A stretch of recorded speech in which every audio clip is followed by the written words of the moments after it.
I had a damaged speed governor board that I want to repair. To do so, I need to relocate all the SMD chips, soldering and desoldering them to make sure the connectivity are okay. I applied solder flux, heat the chip.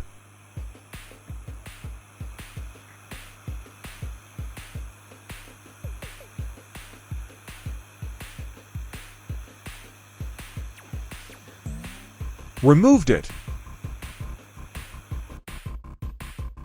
and cleaned all the pads with soldering iron and soldering wire.